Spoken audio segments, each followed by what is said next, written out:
Hello gorgeous peeps, I'm Chris from TechSpert, and today we're going to be unboxing and taking a full-on tour of two spangly new smartphones launched at CES 2022, the Vivo V23 and V23 Pro. Now, not only do these deserve to win some sort of award for having the sparkliest boxes I've ever seen in my life, I hope the camera is picking up all of this blingy action adequately, and they also both boast some impressive camera tech, including a 50 megapixel selfie shooter. It's exactly what my tired old face has been crying out for. So enough of me yapping on, let's whip the Vivo V23 and V23 Pro out of their boxes and check them out. Oh, and of course, for more on the latest and greatest tech, please do poke subscribe and ding that notifications bell. Cheers.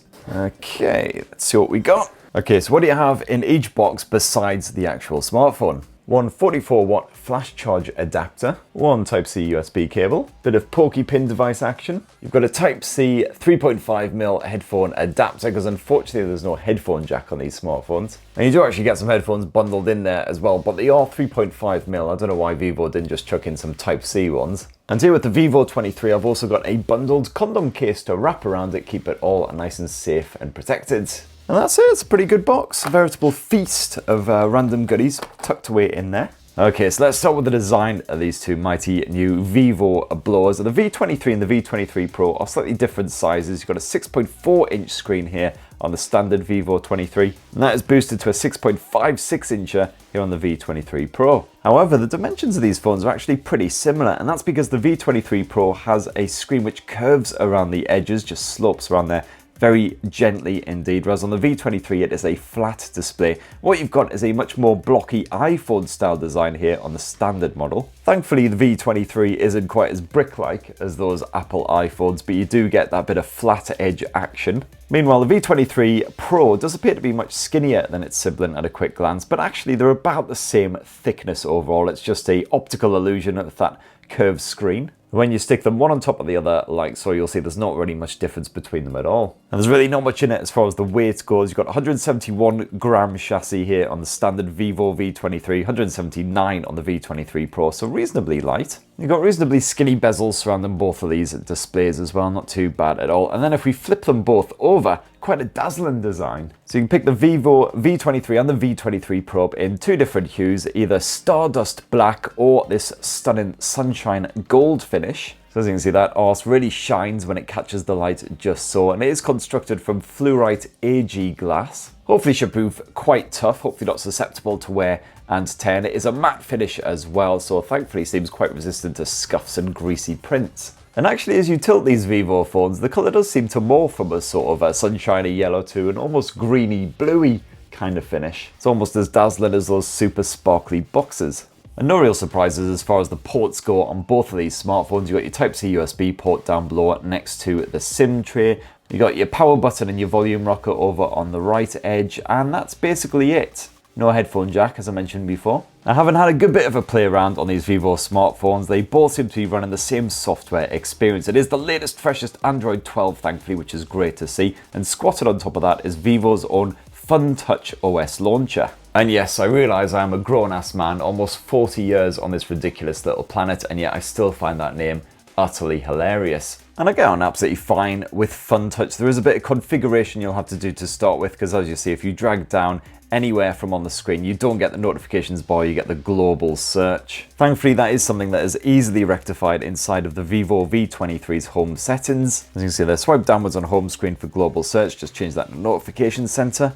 Job done. And everything else is as it should be. So you've got your Google feeds here to the left of your desktops. You've got a good old apps tree in there so you can hide away all of your stuff. You don't have to have it cluttered all over your desktops as well. You just have to remove all of this stuff that's already stuck away on there. And you can activate the swipe gestures when you set up the smartphones as well, so that's good. Now with Vivo phones and FunTouch OS, you do get a fair amount of extra apps pre-installed on your smartphone. These include your usual system efforts like a photo gallery, you've got a dedicated music player, and random stuff like Modge, which I stay well clear of. And then there's your standard sort of resource management fare like iManager, which allows you to just do a security scan of your smartphone. You can clear up any clutter, any files that you've downloaded and forgotten about, check your network and all that good stuff. So certainly nowhere near as bad as like some Xiaomi smartphones, for instance, as far as crapware goes, not too bad. If you dive on into the settings, you'll find quite a few extra bonus features packed away in here on top of the usual Android stuff. So for instance, you've got a dedicated FunTouch gaming mode, which I will definitely be checking on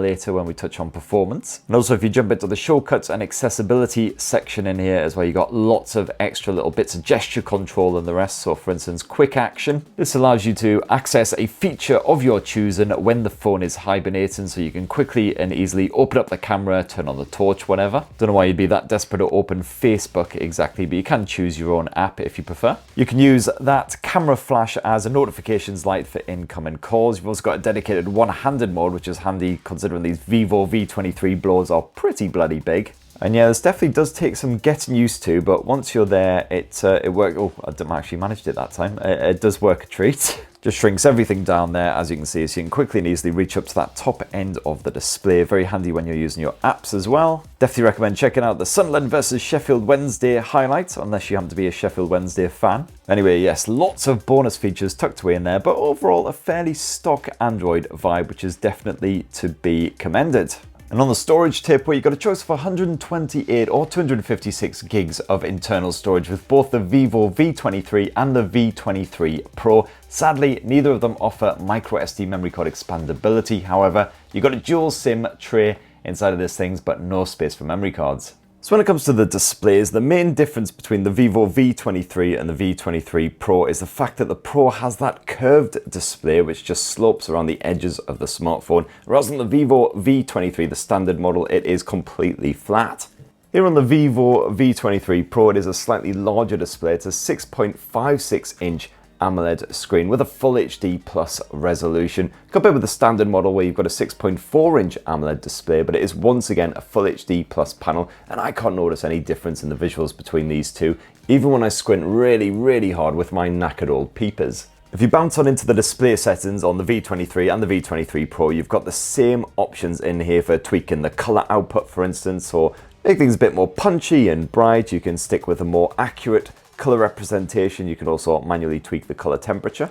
Personally, I just left it on the standard, the default mode for both of them, because I was perfectly happy with that output. Colors look pretty damn punchy on this mode, so if you're enjoying a bit of animation, bit of anime, whatever, then that'll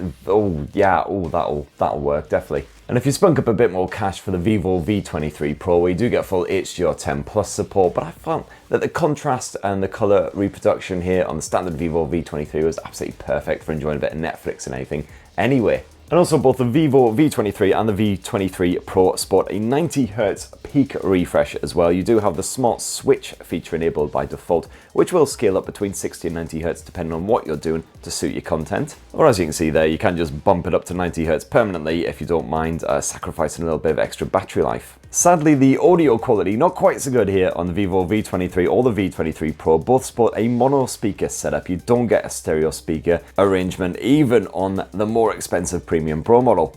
Bump the volume up to maximum. Let's just give this a bit of a whirl. Daily driver or whatever, if I actually got the chance to do that, because I wasn't reviewing a different smartphone every week. So yeah, it is quite tinny on that maxed out volume, not the loudest around either, and of course easily muffled with your fingers by accident when you're, doing a bit of gaming or just clutching the phone and watch a bit of Netflix or something. So not great, but at least you do have dependable Bluetooth 5.2 support on here. I've had no troubles with that so far, touch wood. Just a shame there's no headphone jack. Now on to performance, and both of these smartphones sport a different chipset, but they're both from good old MediaTek. You've got the Dimensity 920 here in the standard V23, and that is boosted to the Dimensity 1200, as also found in the likes of the OnePlus Nord 2 and a few other big smartphones from last year here on the Pro model. This is backed by either 8 or 12 gigs of RAM on both smartphones. These are the 12 gig models that I've got for my review samples. As you can see there is a clear difference in terms of the Geekbench scores between the two. Certainly in terms of the multitasking, the Pro is the superior beast. That said though, everyday performance absolutely perfect on both of these handsets. I haven't had any apps crashing unexpectedly or such or anything. And in terms of gaming as well,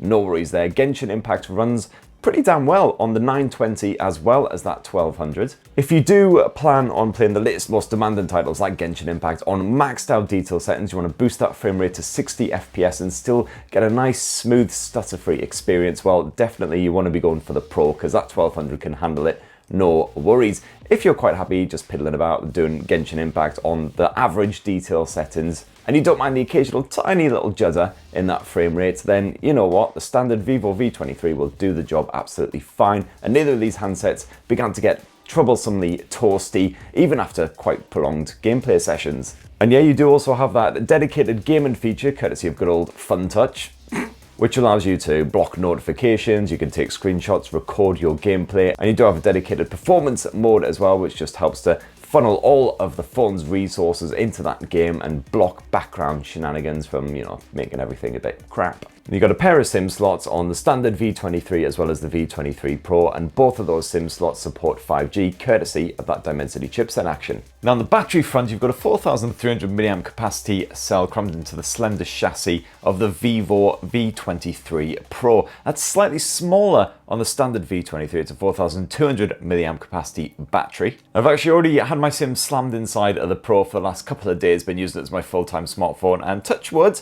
I've managed to make it through a full intensive day on just a single charge. That includes lots of camera play, like literally talking an hour or two of, you know, shooting video and all the rest of it. Got a bit of gaming and video streaming and everything as well. Made it to bed with around 5%, so that was a close one. Yesterday I made it to bed with around 30%, which was a less intensive day. So I'll keep on using it as my full-time smartphone for around a week or so, ready for an in-depth review for you coming shortly. And you've got pretty nippy recharge speeds on both of these as well. They both support 44 watt wired charging, although sadly there is no support for wireless charging. So let's finish up this side-by-side unboxing and comparison with a squint at that camera tech, and the difference between them is actually clearly marked right here on the camera chassis. The standard Vivo V23 uses a 64 megapixel primary camera sensor, whereas that's boosted to a 108 megapixel Billy Big Bollocks effort here on the Pro. The camera experience is basically the same on both these smartphones, though they offer pretty much the same range of features. You've got your standard photo mode, the likes of the portrait mode, if you want a nice bokeh style background effect, complete with the usual beauty mode and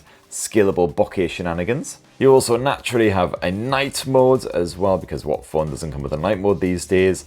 And then if you go to more, boy howdy do you have more. Lots of random extra bits packed in there, including a full-on Pro mode, so you can manually tweak all those camera settings, get a very precise kind of shot. And this also allows you to shoot in RAW format as well for editing on the fly. And yes, naturally you've got the usual AR sticker bollocks as well, so poor old Veronica here can be molested with a whole bunch of random cat ears and bunny ears and other things that frankly should be outlawed. And while you can get a 108 megapixel shot out of the Pro, 64 meg out of the standard Vivo V23 if you use the high resolution mode, in the standard autophoto mode they are just using pixel binning. And here's a couple of example sample photos taken with the Vivo V23 and the Pro side by side, just to give you an idea of how they square up. On full auto mode, with the AI mode active on both smartphones, I did notice the Pro captured more natural looking tones compared with the standard V23, which often produced warmer, more vibrant hues, especially when bright subjects like the hat in this photo are concerned.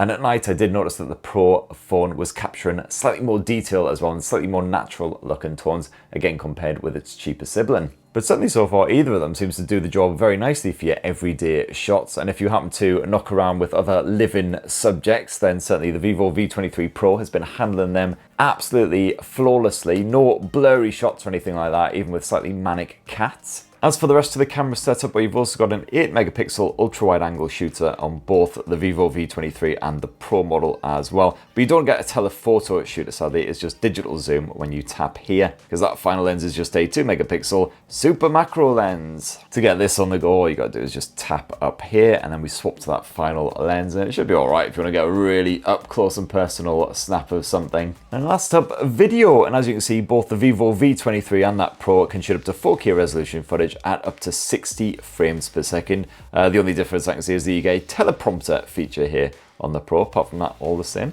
And here's just a quick video sample shot on the Pro to whet your appetite for the full in-depth review. But truly one of the more unique features of these Vivo V23 siblings is the fact you've got a 50 megapixel selfie shooter around front. Is actually a dual lens, as you can see there, with the big old fat notch up top. So if you do want a more pulled back view, you can swap to ultra wide mode at any point. But for one of the more unique features of the Vivo V23 selfie cam, I'm gonna have to shut off all the studio lights quickly, because you see you do actually get a dual spotlight flash feature on the front end of both of these as well. So if we go here into the spotlight feature, you can actually turn this on manually, otherwise it does come on automatically when it detects that the light is really low. You've got a couple of different options. You can just have the screen light up if you want, or you can turn on those proper little lights up top. Oh my god, that's blinding. And it is the exact same setup here on the standard Vivo V23 as well. You once again have the spotlight feature, otherwise the aura.